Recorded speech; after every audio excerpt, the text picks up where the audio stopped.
Hello everyone. So there are so many laws in India and every day we are watching कि बहुत सारे crime हमारे अगल बगल में हो रहे हैं, लेकिन कुछ लॉज ऐसे हैं हमारे इंडिया में जिसके अंदर अगर आपको चार्ज किया जाता है तो बेल पाना मुश्किल ही नहीं नामुमकिन हो जाता है।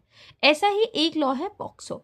पॉक्सो की फुल फॉर्म है prevention of child from sexual offences, जो कि ये कहता है कि अगर कोई भी मेजर इंसान, मेजर यानी कि 18 साल से ऊपर का व्यक्ति, माइनर यानी कि 18 साल से कम के व्यक्ति, लड़का हो या लड़की, उसके साथ कोई भी इनअप्रोप्रिएट मैसेज करने की कोशिश करता है, उसको टच करने की कोशिश करता है विद और विदाउट ड्रेस, उसको अडल्ट कंटेंट दिखाने की कोशिश करता है, उससे अनअप्रोप्रिएट फोटोज मांगने की कोशिश करता है, उसका दोस्त बनकर फिर उससे रिलेशंस क्रिएट करने की कोशिश करता है, तो ऐसे सिचुएशन में you can be charge under POCSO.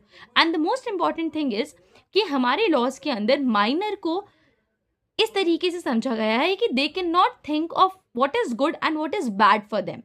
So even अगर वो अपने कंसेंट से आपके साथ रिश्ता बना रहा है, अगर वो अपने कंसेंट से आपके साथ एंगेज्ड हैं या कोई भी इनअप्रोप्रिएट एक्शंस कर रहे हैं, तो भी आपको चार्ज किया जाएगा। That person is not liable because वो बिलो द एज ऑफ 18 है।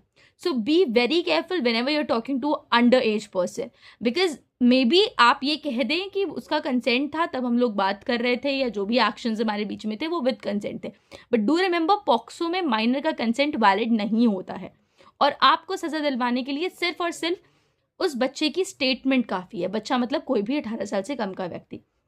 सो जहाँ पर सिर्फ उसकी स्टेटमेंट काफ़ी है आपको सजा दिलाने के लिए, तो जस्ट इमेजिन कि लॉ कितना टफ है एंड कितनी ज़्यादा प्रॉब्लम हो सकती है। एडिंग टू दैट, अगर कोई टीचर, पेरेंट्स या कोई भी व्यक्ति को ऐसी कोई चीज़ पता चलती है कि किसी चाइल्ड के साथ ऐसा हो रहा है, तो उन्हें भी कंप्लेन करनी है। अगर वो भी कंप्लेन नहीं करते हैं तो वो भी क्राइम की कैटेगरी में आ रहा है, बिकॉज चाइल्ड तो नहीं कर सकता तो आप कर सकते हैं उसके बदले में। सो अगर आप किसी चाइल्ड को अपने अगल बगल में ऐसा, उसके साथ कुछ ऐसा हो रहा है देखते हैं, तो call child helpline number, that is 1098, and be very aware because this is one of the most toughest laws in India, in which granting a bail is a very big task. Thank you, and for such legal updates keep watching me. तब तक के लिए bye bye.